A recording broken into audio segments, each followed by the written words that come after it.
Здравствуйте, в эфире «Актуальное интервью», в студии Евгений Маженко. У нас сегодня в гостях председатель правительства Якутии Евгений Чайкин. Обсуждать мы будем тему послания президента России Владимира Путина. Здравствуйте, Евгений Алексеевич. Доброе утро. Первый вопрос. Послание Владимира Путина, оно больше, по вашему мнению, рассчитано на внешнюю аудиторию или на внутреннюю?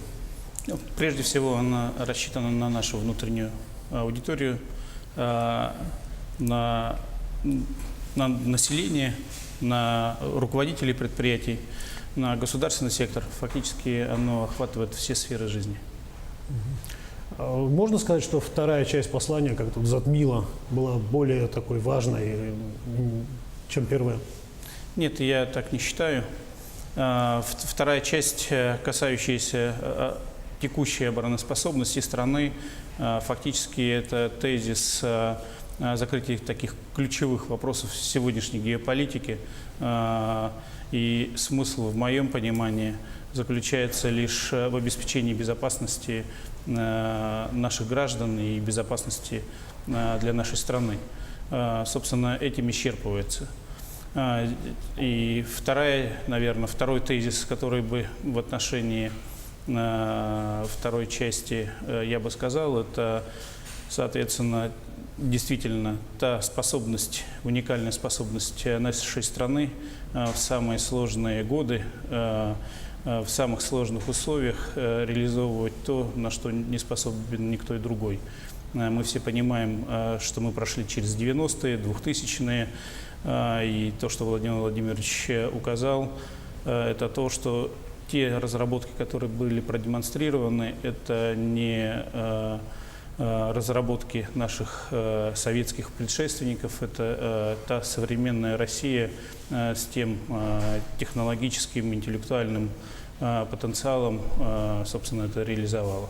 И это должно, собственно, вселять и уверенность именно в наших сограждан, в наших, значит, и в нашу науку, и в наших инженеров, то, что на самом деле еще далеко не все потеряно, и то, что при правильных приоритетах и консолидированной позиции мы можем достигнуть высоких результатов практически в любой сфере жизни. То есть образ сильной, самостоятельной, современной страны? Да, безусловно. А, кстати, как вам формат новой инфографика? Впечатлило?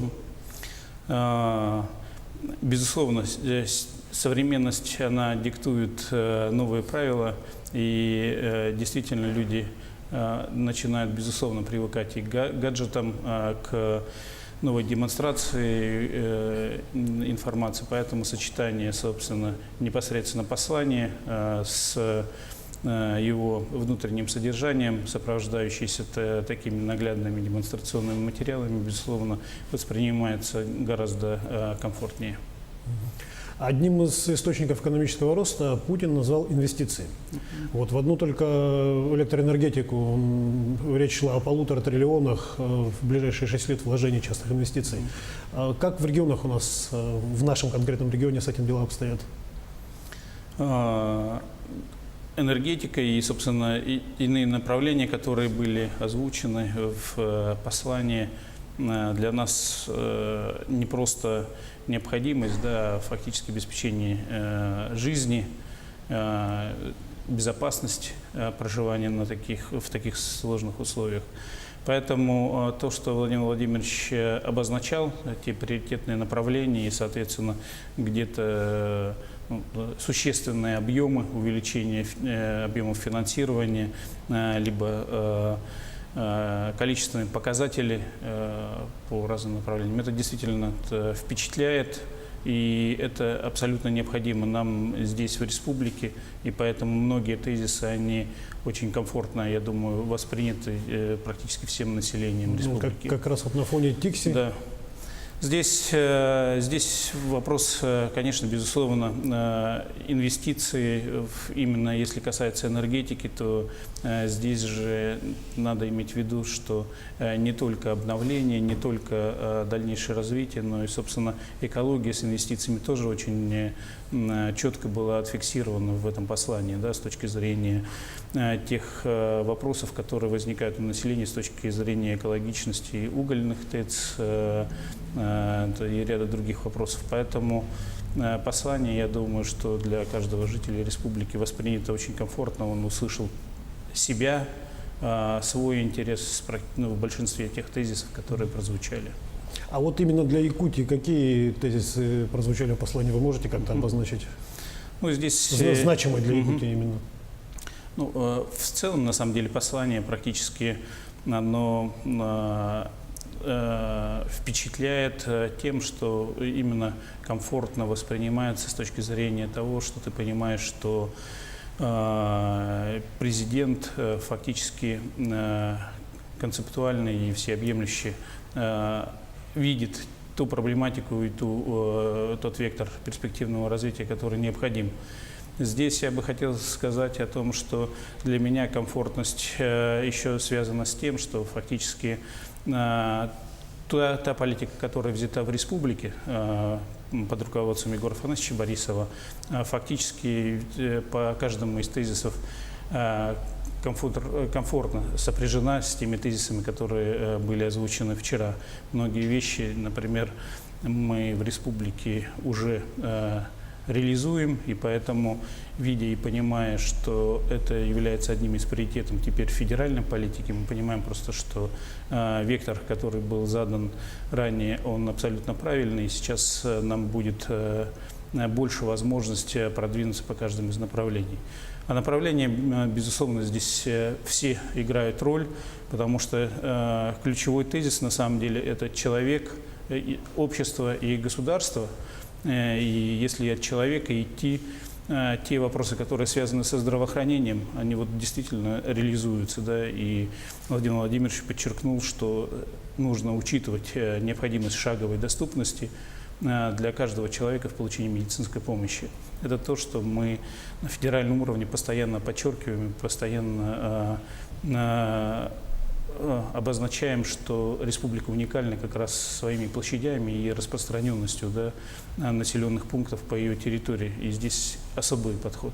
Это касается и образования. С точки зрения поддержания и поддержки талантливых детей, это и развитие науки молодых, это и цифровая консолидация. Практически вот все эти направления, они уже инициированы, реализуются, и поэтому федеральная поддержка в этой части нам только, собственно, поможет. Это касается и транспортной сферы, и автодорог. Владимир Владимирович четко обозначил, да, что региональные дороги нужно финансирование увеличить в 2 раза. То есть это понятно, для наших территорий это очень важно. Это и стратегические маршруты международные. Все мы услышали Северный морской путь и развитие Арктики. Это и развитие региональной авиации, развитие аэропортов региональных и необходимость и целевая установка на реализацию такой меры, что межрегиональные перевозки должны быть напрямую, а не через Москву. То есть мы все здесь понимаем, что в соседние регионы иногда приходится летать через Москву. Вот. Поэтому все, я так полагаю, очень комфортно воспринято. Евгений Алексеевич, а вот в том числе Владимир Путин говорил об ипотечных ставках и об обеспечении жильем 5 миллионов семей. Вот пропорционально на республику как-то можно переложить эти цифры? У нас о каких количестве семей может идти речь? Да, ну если Владимир Владимирович говорит о том, что мы должны в масштабах страны достичь строительства 120 миллионов квадратных метров в год, то это где-то получается чуть больше 0,8 метра на жителя. Я, соответственно, посмотрел, что сейчас, собственно, происходит, да, то есть в целом по стране это чуть больше полуметра.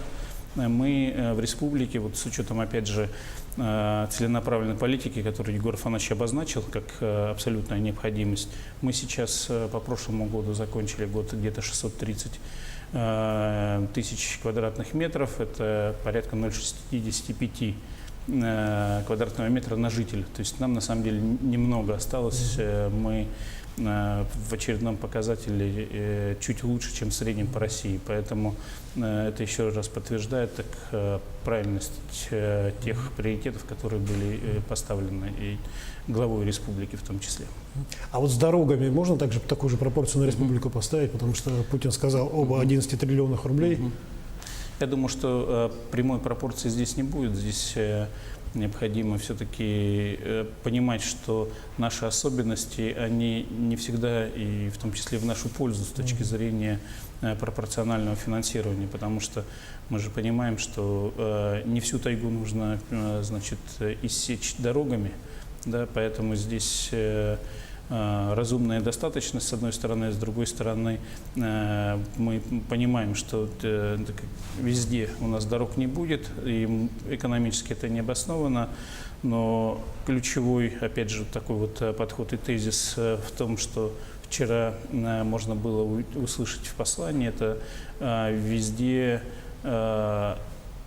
целесообразность, эффективность и результативность, да, то есть и поэтому в том числе и для дорожного строительства мы видим свои приоритеты. Ну, в ближайшее время мы должны завершить строительство региональных дорог Амга и Кабяй, и дальше фактически дальнейшее развитие будет связано опять же с теми точками роста, которые мы для себя определили. Вот, пожалуй, ключевой фразой послания можно, наверное, назвать прорывное развитие России. Вот как раз с нашими, с учетом наших территорий, о которых мы только что вот говорили, что для Якутии будет прорывным развитием? Безусловно, я бы на первое место поставил цифровизация. Это действительно может дать огромный эффект. И если, опять же, послание в целом смотреть, то цифровизация фактически каждое из направлений четко пронизывает. Да? Начнем с того, что ближе, понятнее и доступнее в плане председателя правительства, это цифровизация работы государственных органов. Именно с точки зрения предоставления в полном объеме в электронном виде всех услуг. Это, соответственно, повышение и снижение и всех издержек.